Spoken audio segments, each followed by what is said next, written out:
सियावर रामचंद्र की जय। राम कथा के रसक तुम भक्त रासुमति धीर।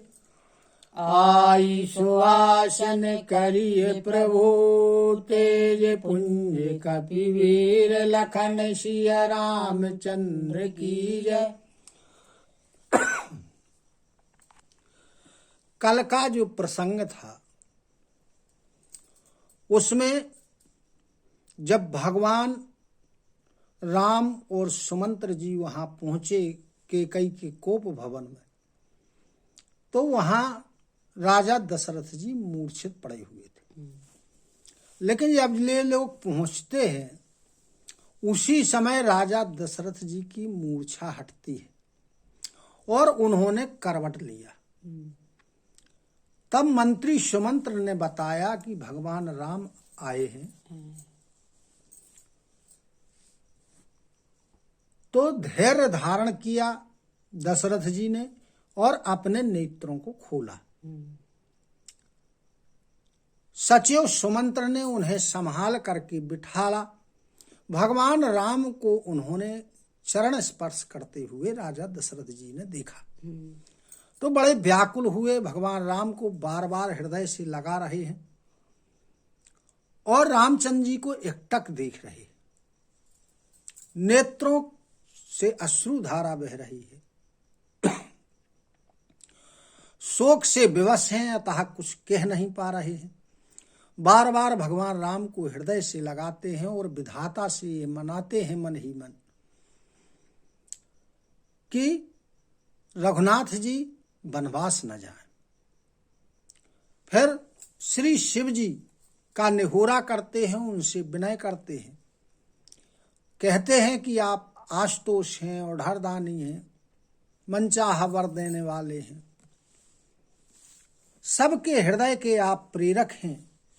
अतः रामचंद्र जी को आप ऐसी बुद्धि दीजिए जिससे मेरे वचनों का वह त्याग कर दें, शील स्नेह को छोड़ दें और घर पर ही रहें, वनवास न जाए।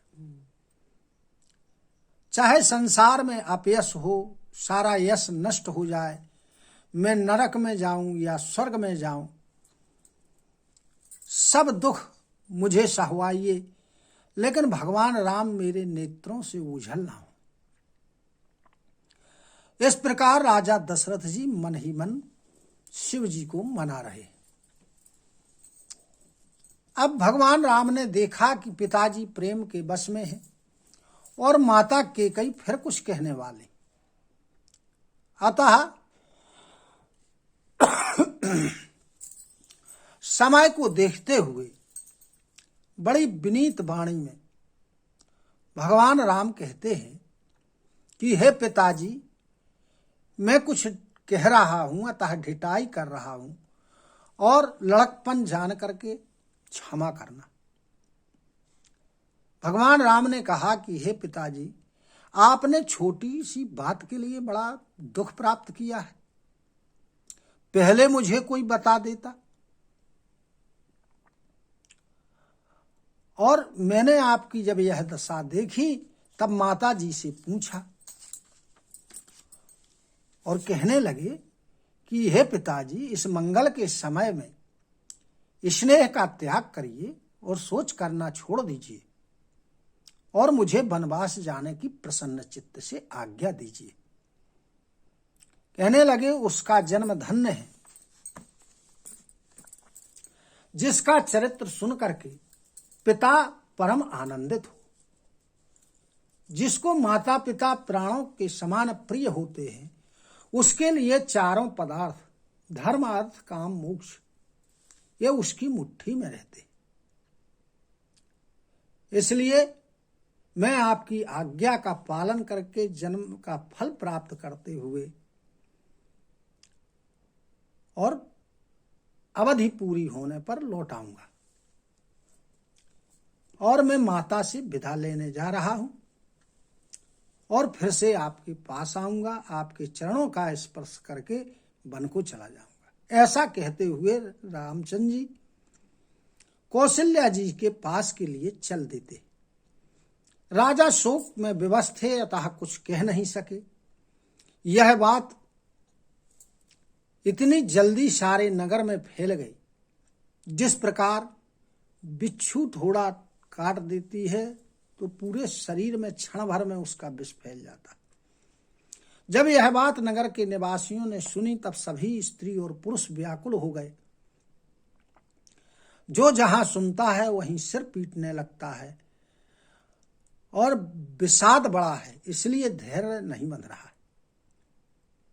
अब इसके आगे की कथा। मुख सुखाहि लोचन सिरवहि, शोकु न हृदय समाई। मनहु करुण रस कट कई, उतरी अवध बजाई। लखन सिया रामचंद्र की जय। जिसने भी सुना उसके मुख सूख गए, यानी सभी नगर निवासी स्त्री पुरुषों के मुख सूख गए। नेत्रों से शोक के आंसू बह रहे हैं। इतना शोक है कि हृदय में समा नहीं रहा। ऐसा लगता है कि मानो करुण रस अपनी सेना के सहित डंका बजाते हुए और अयोध्या में आ गया। मिले ही माझ विधि बात बिगारी, जहाँ तहाँ देहि कै के ही गारी। यही पाप नहीं बूझी का परेऊ, छाई भवनों पर पावक धरऊ। कहने लगी, आपस में कहते हैं, शोक मनाते हैं कि सब कुछ हो गया था, सब संयोग ठीक बैठ गया था, लेकिन उस पर भी विधाता ने बनी बनाई बात को बिगाड़ दिया। और जहां तहां ऐसा कहते हुए लोग केकई को गालियां दे रहे कि इस पापिन को क्या सूझा जो इसने छवे छवाए घर में आग लगा दी। निज करो नयन काढ़ी चह दीखा, डारी सुधा विषु चाहत चीखा। कुटिले कठोर कुबुद्धि अभागी, भई रघुवंश बेनु बन आगी। कहते हैं आपस में कि अपने नेत्र निकाल करके फिर वह देखना चाहती है, अमृत को छोड़ करके विष को चखना चाहती है। बड़ी कुटिल है, कठोर है, कुबुद्धि की है, अभाग्नि है। जे रघुवंश रूपी बन के लिए आग के समान हो गई है। पालवो बैठी पेड़े ही काटा, सुख महु शोक ठाठ धरी ठाटा। सदा राम एहि प्राण समाना, कारण कवानो कुटिल पन उठाना। यह कर क्या रही है कि पत्ते पर बैठ करके और पेड़ को काट रही है, और सुख में शोक का ठाट ठटा करके इसने रख दिया। हमेशा इसको रामचंद्र जी प्राणों के समान प्रिय थे, ना जाने किस कारण से इसने यह कुटिलपन रचा है। सत्तो कहीं कवि नारी सुभाऊ, सब विधि अगाहू अगाध दुराऊ। निज प्रतिबिंब बरकु गहि जाई, जानी न जाई नारी गति भाई। कहते हैं कि कवियों ने सत्य ही कहा है स्त्री के स्वभाव के बारे में, कि जो स्त्री का स्वभाव होता है वह सब प्रकार से अथाह होता है, भेद से भरा हुआ होता है, जिसे समझना बड़ा कठिन काम। कहते हैं कि अपनी परछाई भले ही पकड़ में आ जाए, लेकिन स्त्री की जो चाल है, उसकी जो गति होती है, वह पकड़ में नहीं आती है, समझ नहीं पाता है। काहे न पावक जारी सक, का न समुद्र समाई, का न करे अवला प्रबल, के ही जग कालू न खाई, लखन सिया रामचंद्र की जय। अब जो स्त्री का नाम है वो इन चीजों के साथ है। किनके साथ? जैसे अग्नि।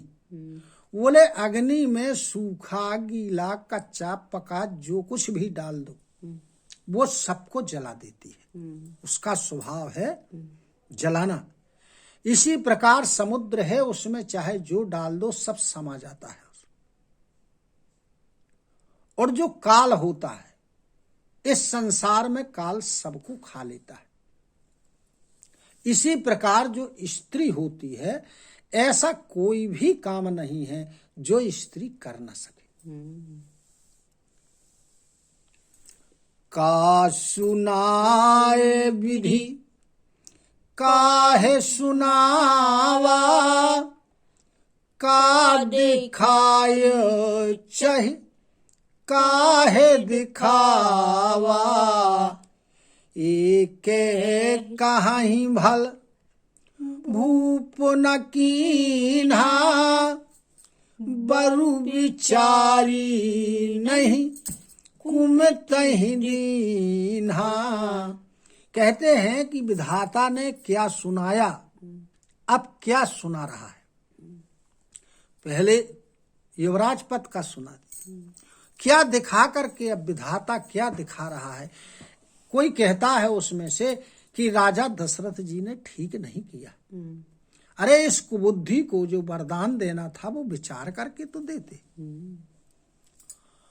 जो हठी भयऊ सकल दुख भाजन, अवला विवश ज्ञानु गुण गाजनु, एके धर्म परमिति पहचाने, नृपहि दोषु नहीं देहि सयाने। बोले केकई को विचार करके वरदान नहीं दिया, केकई की बात को पूरा करने में लगे रहे और सब दुखों के पात्र हो गए राजा दशरथ जी। तब उनमें से कोई कोई कहते हैं कि राजा जो धर्म को पहचानने वाले थे लोग, सियाने लोग थे, वे कहते हैं कि इसमें राजा का कोई दोष नहीं है। शिवी दधीच हरि चंद कहानी, एक एक सन कहीं बखानी, एक भरत कर सम्मत कहाही, एक उदास भाए सुनि रहाही।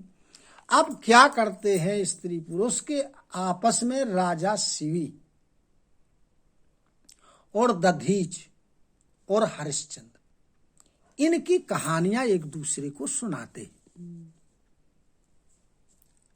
कोई कोई कहता है कि इसमें भरत जी की सम्मति है, कोई कोई उदासीन है, न राजा को दोष देता है, न भरत जी को दोष देता है, न केकई को कुछ कहते हैं। इस प्रकार अपने अपने मत के अनुसार व्यक्ति बात कर रहे हैं आपस में। कानो मूंद कर रद गही जीहा, एक कहाही यह बात अलीहा, शुक्र तो जाहि अस कहत तुम्हारे, राम भरतो कहूँ प्राण प्यारे।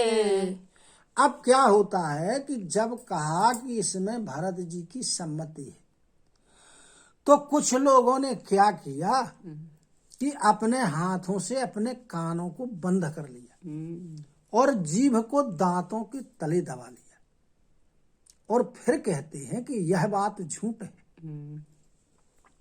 यदि ऐसा तुम कहोगे तो तुम्हारे पुण्य नष्ट हो जाएंगे, क्योंकि भरत जी को तो श्री रामचंद्र जी प्राणों के समान भी प्रिय है। चंद्रु चवय बरु अनल कन, सुधा होई विषतूल, सपने हूँ कवहूँ न करही किछु, भरतु राम प्रतिकूल, लखन सिया रामचंद्र की जय। कहते हैं कि भले ही चंद्रमा जो शीतल किरणें देता है वो आग की चिंगारियां निकालने लगी, बरसाने लगी, और अमृत जो है ये विष जैसा हो जाए, लेकिन स्वप्न में भी भरत जी कभी श्री रामचंद्र जी के प्रतिकूल होकर के कोई कार्य नहीं कर सकते। एक विधाता ही दूषण देही, सुधा दिखायो दीन विसुत जेही, खरो भरू नगर सोच सब काहू, दुसहे दाहू और मिटाओ छाहू। कोई कोई विधाता को दोष देता है कि पहले तो अमृत दिखा दिया, अब विष दिखा रहा है। इस प्रकार सारे नगर में खलबली मची हुई है, सबको चिंता लगी हुई है, और इतना दाह है, इतनी जलन हो रही है कि जो आनंद और उत्साह था वो सब खत्म हो जाता है। विप्रे बधू कुल मान जठेरी, जे प्रिय परामो के कई केरी, लगी देन सिख शीलु सराही, बचनो बानो सम लागहि ताही। अब जो ब्राह्मणों की वृद्ध स्त्रियां थी, या जो कुल की मान्य जेठेरी यानी वृद्ध स्त्रियां थी, इस प्रकार जो वृद्ध स्त्रियां थी जो केकई को प्रिय थी, वे सब केकई के पास जाती, केकई की शीलता की सराहना करते हुए उन्हें सिखाती हैं, लेकिन उनका सिखाना यानी उनके वचन केकई को बाणों के समान लग रहे। भरतु न मोहि प्रिय राम समाना, सदा कहू यहू सबु जगु जाना, करहु राम पर सहज सनेहू, केहि अपराध आजू बनु देहू। कहती हैं कि हमेशा तुम कहा करती थी कि भरत जी भी मुझे प्राणों के समान प्रिय नहीं। सारा संसार जानता है इस बात कि तुम भरत जी से अधिक रामचंद्र जी को प्रेम करती थी,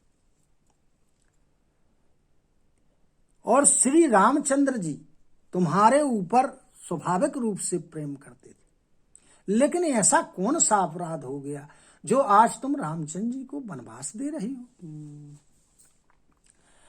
कबहू न कियहु सवत्यारेषु